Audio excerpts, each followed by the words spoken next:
I was smiling when it happened. That's the part people don't understand when I try to explain it now. I was actually smiling, sitting there on the couch, hands folded in my lap, pretending everything was fine. The tree lights were blinking softly, red and gold reflections dancing across everyone's faces. Wrapping paper covered the floor like confetti after a celebration. Laughter bounced off the walls. My family was happy, and right in the middle of all that warmth, I felt myself disappear. My mom was in charge of the gifts, like she always was. She stood near the tree with that familiar look on her face, the one that said she was enjoying being the center of everything. She called out names one by one, her voice cheerful, almost theatrical. My brother first, then my sister, then my cousins. Even my aunt's new husband, who barely knew anyone, got a neatly wrapped box and a hug. Everyone clapped, joked, teased each other about what they might have gotten. I laughed along, nodded, made eye contact, played my role perfectly. Inside, though, I was counting. I wasn't counting gifts, I was counting seconds. Seconds between names, seconds between chances for her to say mine. At first, I told myself not to be ridiculous. Maybe mine was last. Maybe she had something special planned. That thought actually made my chest warm for a moment, like a small, foolish spark of hope.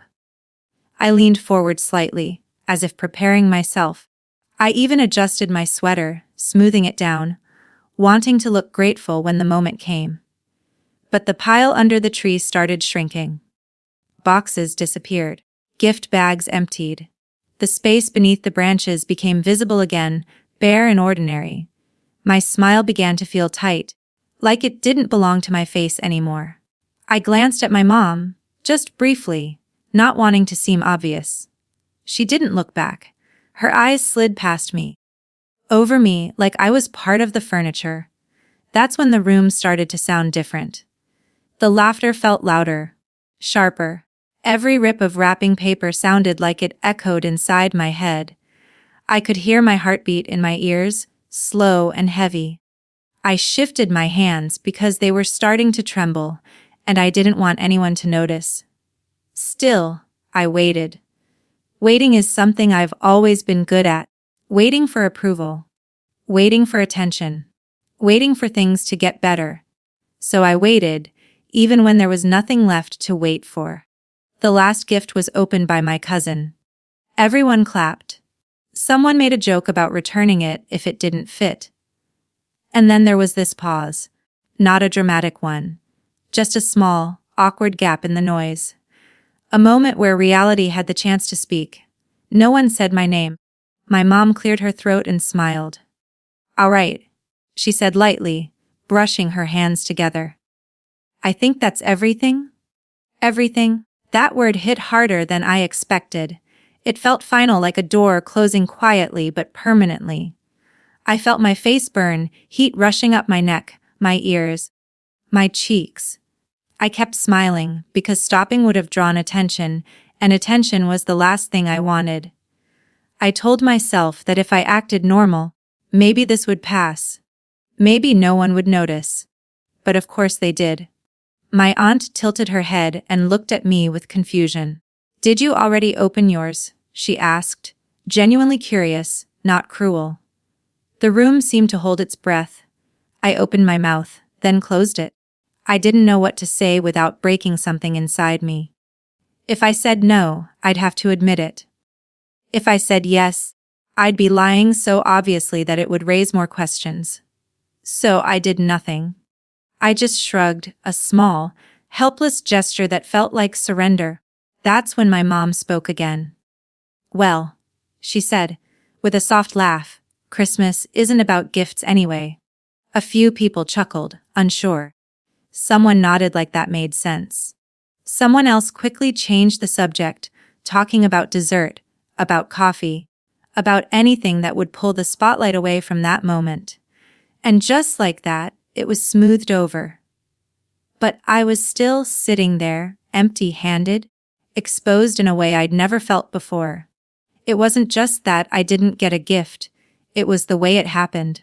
publicly, casually, as if my absence from the pile was intentional. As if I was being taught a lesson in front of everyone I loved. I remember the strange mix of emotions flooding me all at once. Embarrassment, sharp and hot. Confusion, dizzying and unreal. And underneath it all, a deep, familiar ache that whispered, "Of course it's you. Of course you're the one." I laughed when someone cracked a joke. I nodded when someone asked if I wanted more tea. I said I was fine. I said it so many times that it almost sounded convincing. But inside my head, a different conversation was happening. Did I do something wrong? Did I say something? Did I forget something important? Was this a mistake, or was it deliberate? I replayed the past few months in fast forward. Every conversation with my mom. Every disagreement. Every moment where I'd chosen myself instead of bending for her. Each memory felt suddenly suspicious, like evidence I hadn't wanted to see. I looked at her again. She was chatting easily, smiling, relaxed. Not a hint of guilt on her face. Not even a glance in my direction. And that hurt more than anything else. Because if it were a mistake, wouldn't she have noticed by now? Wouldn't she have corrected it? Whispered an apology. Slipped me something quietly to make it right. She did none of that. I sat there for the rest of the evening, feeling smaller and smaller. When people hugged goodbye, their arms felt heavy around me, like they were pressing the humiliation deeper into my chest. I wished someone would say something, anything, but I was also terrified that they would. I didn't want pity. I didn't want a scene. I just wanted to disappear. Later that night, alone in my room, I finally let my smile drop. I stared at the wall, replaying the moment over and over, my mom's voice echoing in my head. Christmas isn't about gifts anyway. The words felt like a shield she'd used to protect herself, and a blade she'd used to cut me. That was the night I understood something I'd been avoiding for years. Some wounds aren't accidents. Some silences are chosen. And sometimes, humiliation doesn't come from strangers. It comes from the one person who knows exactly where it will hurt the most. After that night, something shifted in me. But it wasn't loud or dramatic. It was quiet, heavy, the kind of change that settles into your bones before you even realize it's there. I went home with the sounds of Christmas still ringing in my ears, but once the door closed behind me, the silence felt unreal, like I'd stepped into a different world. I stood there for a long time without moving, my coat still on, my keys still in my hand, staring at nothing. I kept thinking I'd start crying. That's what made sense. That's what people expect when something hurts that much. But nothing came. Just this numb pressure in my chest, like all the air had been pressed out of me slowly and carefully. The next morning, my phone buzzed with family messages, photos from the night before, jokes. "Such a great Christmas," someone wrote, heart emojis, smiling faces. I stared at the screen, my thumb hovering, unsure how to respond. Every picture felt like proof that I had been there, and somehow not there at all. No one mentioned the gifts. No one asked if I was okay. And my mom didn't text me at all. That silence said more than words ever could. Days passed, and the humiliation didn't fade. It settled deeper.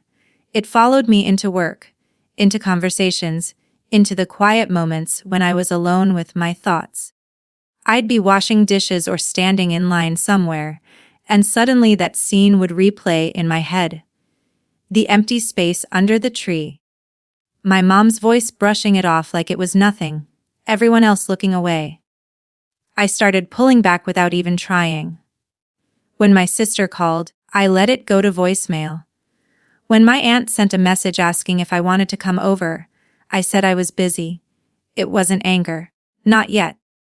It was something closer to self-preservation. Being around them felt dangerous, like touching something hot and pretending it didn't burn. What hurt most was how normal everything seemed for them. Life went on. Plans were made. Lauder continued. And I was standing just outside it, watching through a glass wall no one else could see. At night, the questions got louder. Why didn't she say my name? Why didn't she look at me? Why did no one step in? I kept trying to find a version of the story where it wasn't intentional, where it was just a mistake, a misunderstanding, something I could forgive easily. But every time I replayed it honestly, that version fell apart. She had time. She had noticed. She had chosen not to fix it. And that realization made me feel incredibly alone. I started noticing patterns I'd ignored before. Little moments from my past that suddenly made sense. The way my achievements were downplayed. The way my struggles were dismissed. The way affection always felt conditional. Like something I had to earn and could lose at any moment. Christmas hadn't created that pain, it had just exposed it. I remember sitting on my bed one evening, scrolling through old messages, looking for something, anything, that proved she cared the way I'd always hoped she did. But the more I looked, the clearer it became. I had always been the one reaching out, apologizing, explaining, making things easier for everyone else. And for the first time, I stopped. I didn't announce it. I didn't make a dramatic decision. I just went quiet. I stopped checking my phone every few minutes. I stopped rewriting texts in my head. I stopped preparing excuses for other people's behavior. It felt strange, almost wrong, like I was breaking an unspoken rule. The loneliness hit hard after that. There's a special kind of isolation that comes from being surrounded by people who think everything is fine, while you're slowly unraveling. I'd go through my day smiling at coworkers, making small talk, doing what was expected of me. But inside, I felt hollow, like a room that had been emptied without anyone noticing. Sometimes I'd catch myself wondering if I was overreacting. Maybe I should have laughed it off. Maybe I should have confronted her right there. Maybe I should have pretended it didn't matter. The guilt crept in quietly, telling me I was the problem for feeling hurt in the first place. But then I'd remember the way my aunt had asked about my gift. The confusion on her face. The pause in the room. The way everyone knew something was wrong, even if they didn't want to admit it. And I'd know, deep down, that my pain wasn't imaginary. What made it worse was how invisible it all was. There was no bruise to point to, no argument to explain, just an absence, an empty space where love and care were supposed to be. And explaining that kind of pain feels impossible, even to yourself. As the days went by, I started to understand something frightening.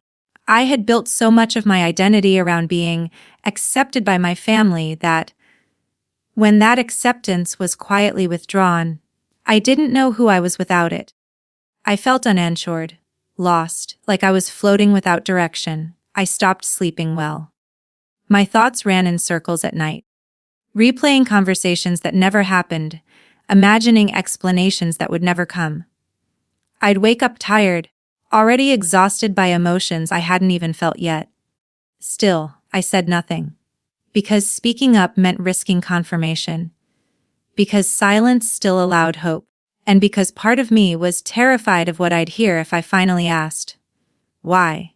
So I stayed isolated, smiling when I had to, withdrawing when I could, carrying the weight of that Christmas moment alone, letting it reshape the way I saw myself and my place in the family. I didn't know it yet, but that quiet isolation was doing something important. It was stripping away the illusions I'd lived with for years. It was forcing me to sit with the truth, even when it hurt, and somewhere beneath the sadness and confusion, something else was beginning to form. Not anger, not revenge, awareness. And once you see the truth clearly, you can never unsee it. Silence eventually stops feeling like a choice and starts feeling like a lifestyle. That's what happened to me. Days turned into a routine of keeping my head down, doing what needed to be done, and not expecting anything from anyone. It wasn't dramatic survival. It was quiet, almost invisible. Wake up, go to work, smile when spoken to, come home. Sit in the dark a little longer than necessary. Repeat. I didn't talk about Christmas, not with friends, not with coworkers, not even with myself. If I'm being honest, I packed it away like something fragile and dangerous, something that could cut me if I handled it too much. But just because you don't touch something doesn't mean it stops existing. It just waits. Money became tight around that time, too. Or maybe it always had been, and I'd just been too distracted trying to keep everyone else happy to notice. Either way, I found myself counting expenses more carefully, saying no to small comforts I used to allow myself without thinking. No takeout. No little treats. No unnecessary trips. I told myself it was temporary, that once things felt more stable emotionally, the rest would follow. But stability didn't come. Instead, I learned how to function while hurting. There's a strange strength that shows up when you realize no one is coming to rescue you. At first, it's terrifying. You feel exposed, like a child suddenly left alone in a crowded place. But then something shifts. You start paying attention. You start making plans. You start relying on yourself in ways you never had to before. I stopped asking my family for help altogether. Not because I didn't need it, but because I couldn't afford the cost that came with it. Help, in my family, was never free.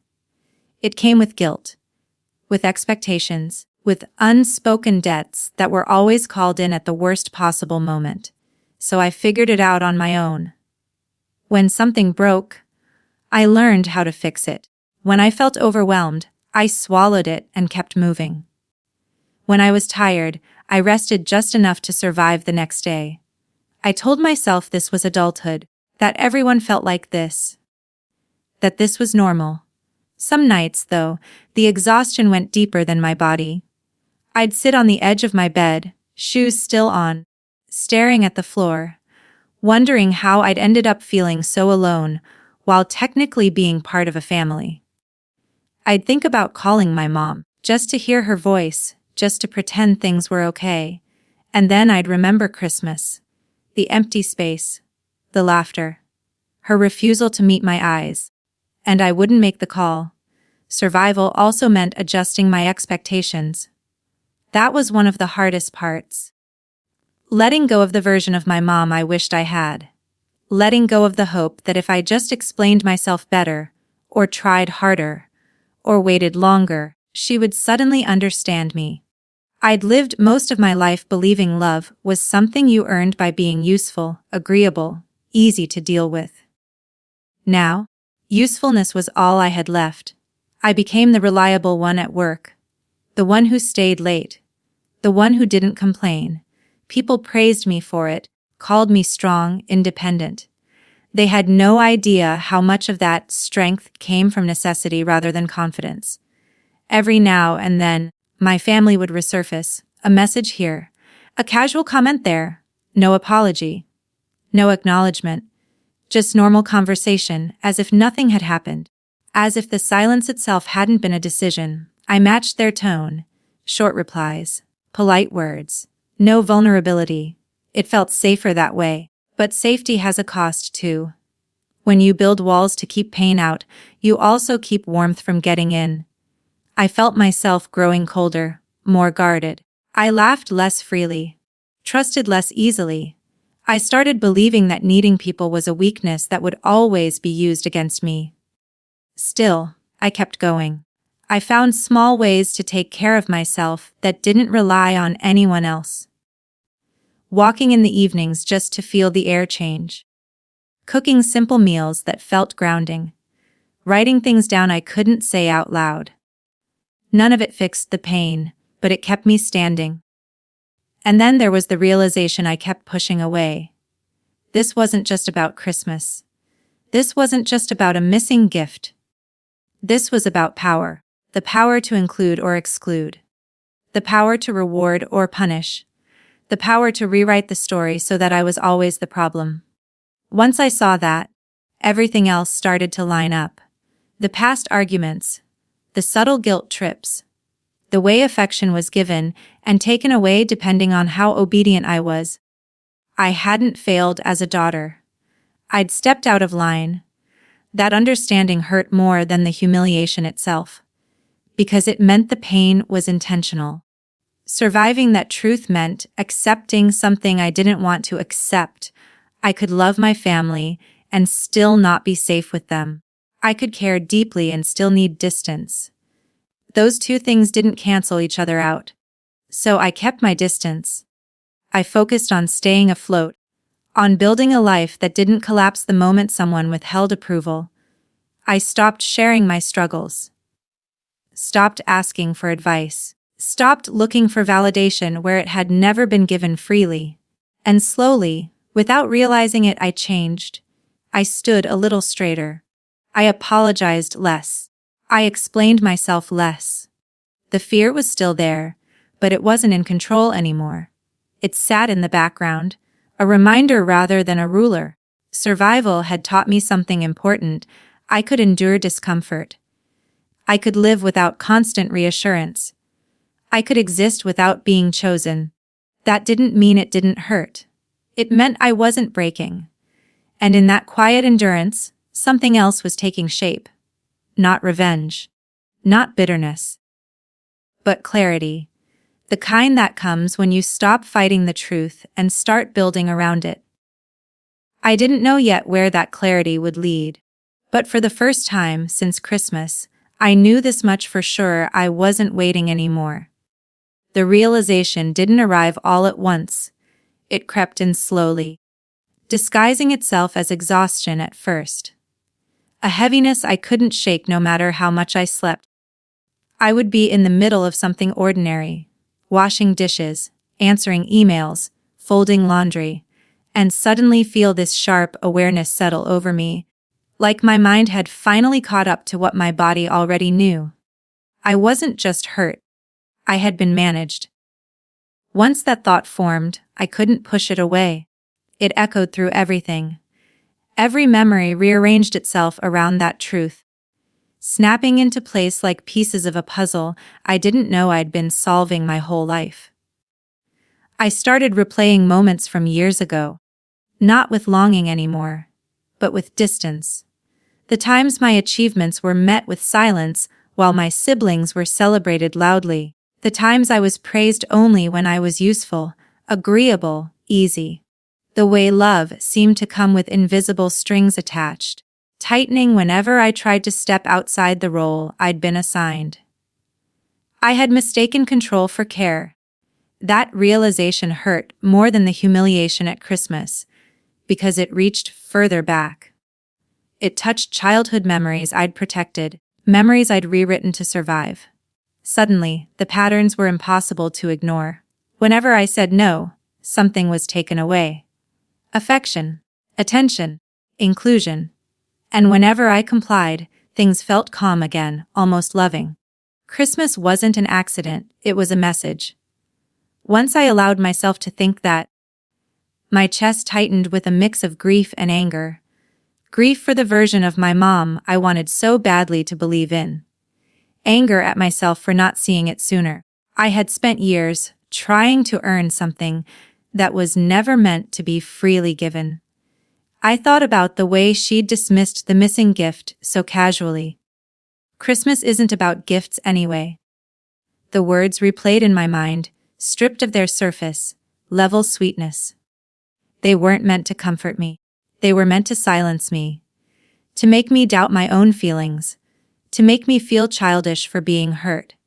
And it worked. It had always worked. Until it didn't. I began to notice how differently I moved through the world once I stopped seeking her approval. How my decisions felt clearer, how my anxiety spiked whenever I imagined slipping back into old habits, apologizing when I hadn't done anything wrong, explaining myself when no explanation was owed. There was fear in that clarity. Real fear. Because recognizing manipulation means accepting that confronting it will change things forever. You don't get to unsee it and go back to pretending. You don't get to keep the fantasy and the truth at the same time. And I wasn't sure I was ready for what the truth would cost me. For days, I wrestled with it internally. Part of me wanted to keep surviving quietly, to stay distant but peaceful, to avoid conflict and let time soften the edges. That part of me argued that exposure would only create chaos, that it would make me look ungrateful, dramatic, disloyal. But another part of me, the part that had been growing stronger in the silence, wasn't satisfied with that anymore. Because staying quiet meant carrying the shame alone. It meant letting the story remain twisted in ways that made me look cold, selfish, or uncaring. It meant allowing her version of events to spread unchecked, while I stayed small and polite and misunderstood. I realized then that my silence wasn't neutral. It was protecting her. And that realization changed everything. I didn't suddenly decide to confront her. I didn't rehearse speeches or plan confrontations. Instead, I started paying attention, listening more closely to what was being said about me when I wasn't in the room, noticing how often my boundaries were framed as betrayals, how my independence was painted as rejection. The truth was already leaking out, even without my help. People were asking questions, small ones at first. Why hadn't I been around lately? Why did things feel tense? Why did my mom seem defensive whenever my name came up? I hadn't caused that. I hadn't stirred anything up. Reality had a way of surfacing on its own when lies were stretched too thin. That's when I understood something else, something crucial. I didn't need to convince anyone. I didn't need to prove my pain or justify my feelings. All I needed to do was stop lying for her. Stop minimizing. Stop covering. The truth didn't need to be dramatic. It just needed space. That realization gave me a strange sense of calm. Not relief exactly, but steadiness. Like I was finally standing on solid ground after years of adjusting my balance to someone else's shifting expectations. I practiced telling the story in my head without emotion, without embellishment. Just facts. What was asked of me? What I said no to? What happened afterward? I realized that when the story was told plainly, without excuses or apologies, it spoke for itself. And that terrified me. Because plain truth is harder to argue with, I imagined what would happen if the family knew. If they saw the pattern clearly, if they connected the dots between the debt, the silence, the humiliation. I imagined my mom's face when she realized she couldn't control the narrative anymore. I wasn't sure how she would react. But for the first time, I understood that her reaction wasn't my responsibility. That was the final piece. I had spent my life managing her emotions, anticipating her responses, cushioning her discomfort. I had learned to absorb tension so others didn't have to. Letting go of that role felt like stepping off a cliff. But it also felt honest. The realization wasn't just about her. It was about me. About how much of myself I had given up in the name of peace. About how often I'd accepted less, because it was easier than risking conflict. I wasn't angry all the time. Mostly, I was sad. Sad for what could have been. Sad for the warmth I'd mistaken for love. Sad for the child in me who thought being good would be enough. But sadness no longer made me small. It made me clear. I knew now that something was coming. I could feel it in the way conversations tightened, in the way silence grew heavier instead of lighter. Truth has a pressure to it. Once it builds, it demands release. I didn't know exactly how or when it would happen. I just knew this. I wasn't going to hide anymore. I didn't plan the exposure. That's the part people assume later. That I must have rehearsed it, waited for the perfect moment, chosen my words carefully. I didn't. Truthfully, I was still trying to convince myself I could live quietly with what I knew, that I could keep my distance, protect my peace, and let everything fade on its own. But lies don't fade. They ferment. It started with small cracks. Side comments that didn't quite add up. A tone shift whenever my name came up. I'd hear things secondhand. How my mom was worried about me, how I was pulling away, how I'd changed. The way she said it made it sound like concern, but there was something sharp underneath, like she was preparing the ground, framing the story before anyone asked the wrong questions. And people did start asking. At first, they came to me quietly. My sister texting late at night, asking if everything was okay. My aunt calling under the excuse of checking in. Their voices had that careful quality, the one people use when they're trying not to take sides but already sense there is one. I kept my answers short. Neutral. I said I was busy. I said I needed space. I said everything was fine. But the thing about the truth is, once you stop actively hiding it, it has a way of stepping forward on its own. The moment came during a family get-together I almost didn't attend. I stood in my kitchen that morning staring at my reflection, heart racing, already tired at the thought of pretending. I told myself I could leave early, that I'd keep things light, that I wouldn't engage. I should have known better. We were sitting around the table when it happened, plates half full, conversations overlapping, the familiar chaos of family noise filling the room, and then my mom said it, not loudly, not angrily, almost casually. Some people forget what family means when they start doing well for themselves. Her eyes flicked toward me for just a second. It was subtle, but it landed. The table went quiet in that way that only happens when everyone feels something shift.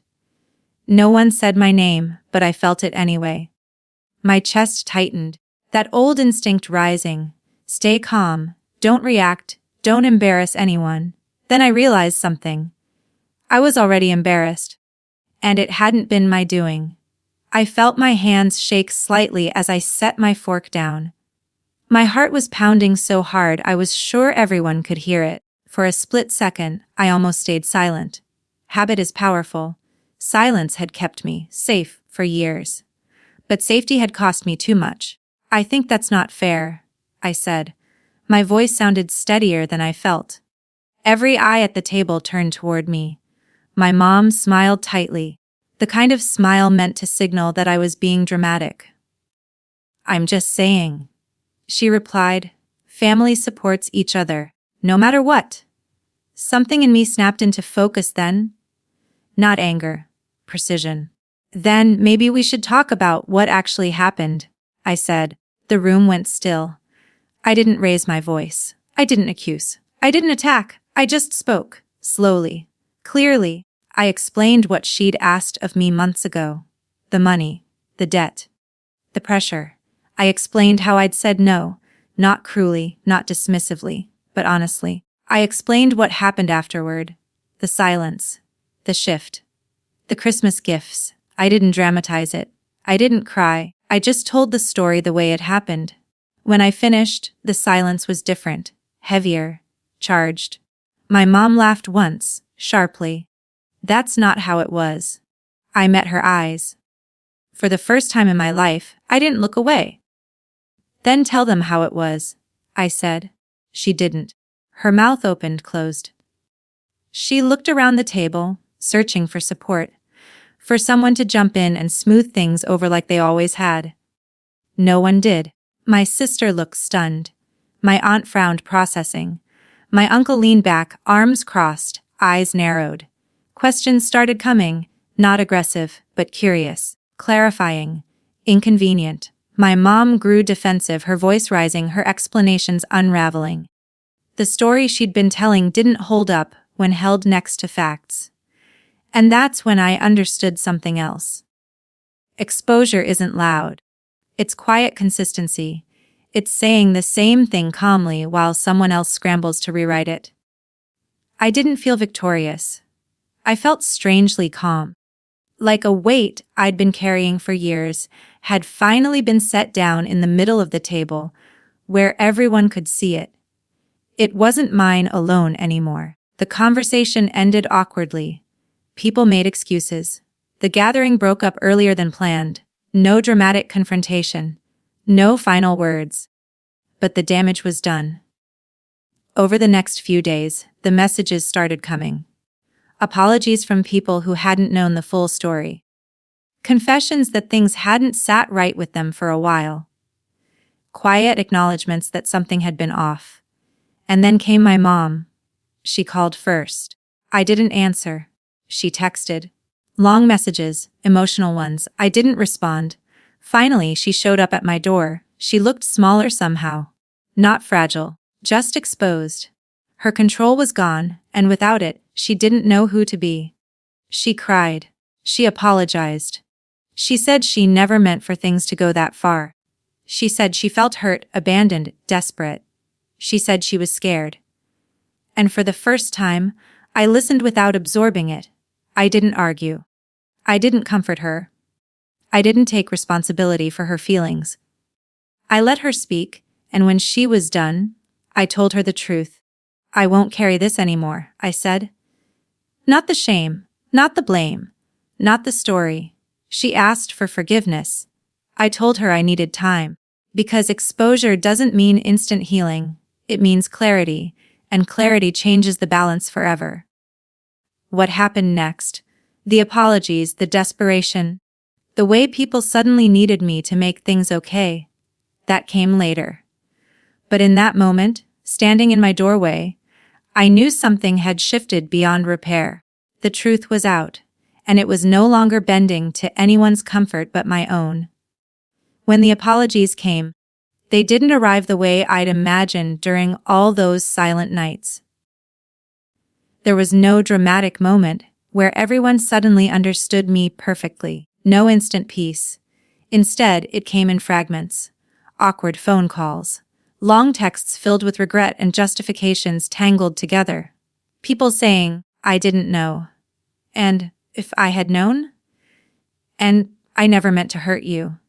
Each message landed differently, some softer than others, but all of them heavy.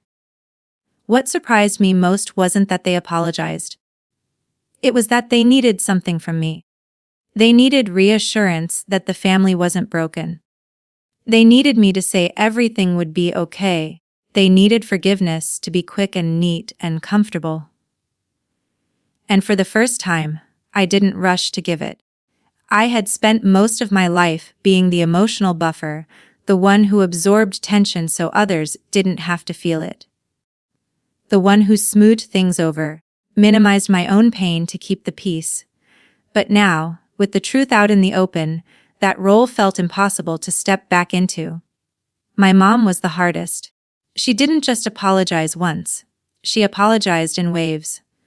One day, it was tears and regret, saying she'd been overwhelmed, scared, not thinking clearly.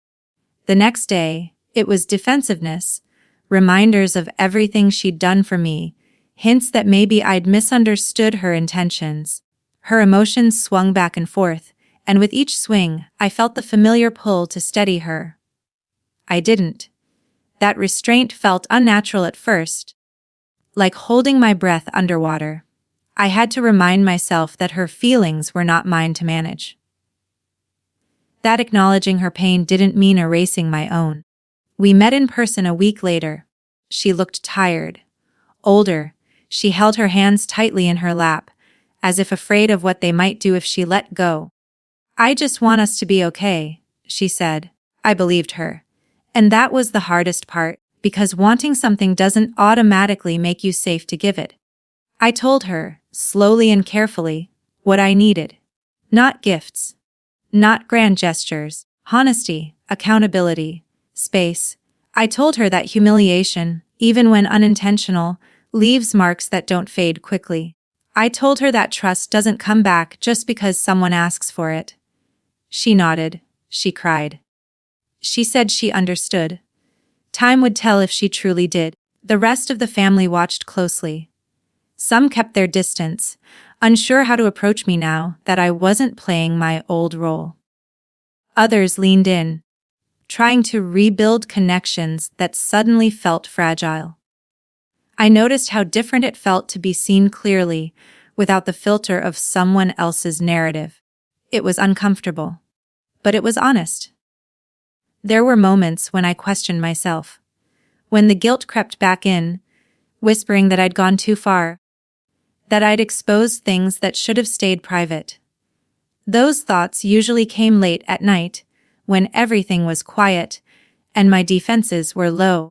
In those moments, I reminded myself of the truth I'd lived with for so long. Silence hadn't protected me. Compliance hadn't saved me. Love that requires self-erasure isn't love. That understanding became my anchor. The consequences weren't just external, they were internal too.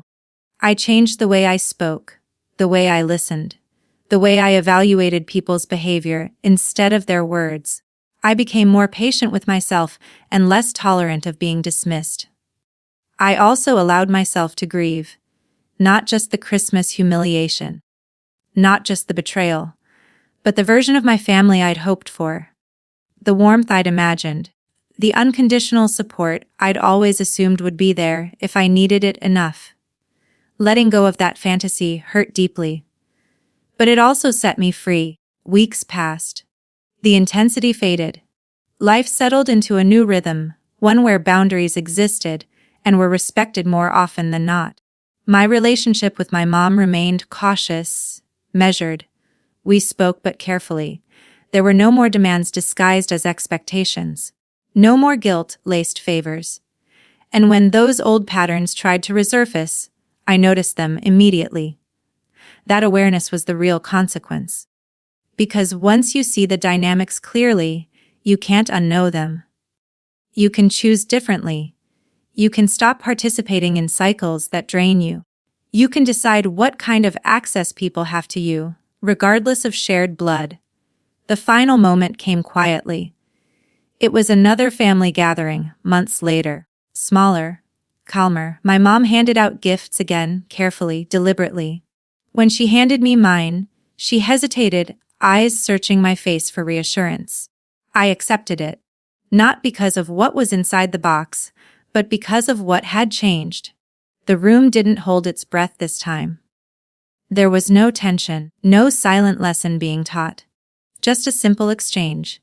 Later that night, alone, I placed the gift on my shelf, unopened. I didn't need to prove anything to myself by opening it right away. The real gift had already been given. Though it hadn't come wrapped in paper, it was choice. I could choose how close to stand. I could choose when to speak. I could choose not to kneel, even when others expected me to. They had been on their knees, not in submission, but in realization, forced to face a truth they'd ignored because it was easier. And I stood there, not triumphant, not cruel, just steady. Christmas no longer defined me. That moment under the tree no longer held power over who I was. I carried the lesson with me instead, quiet and unshakable. I didn't need to be chosen anymore. I had chosen myself.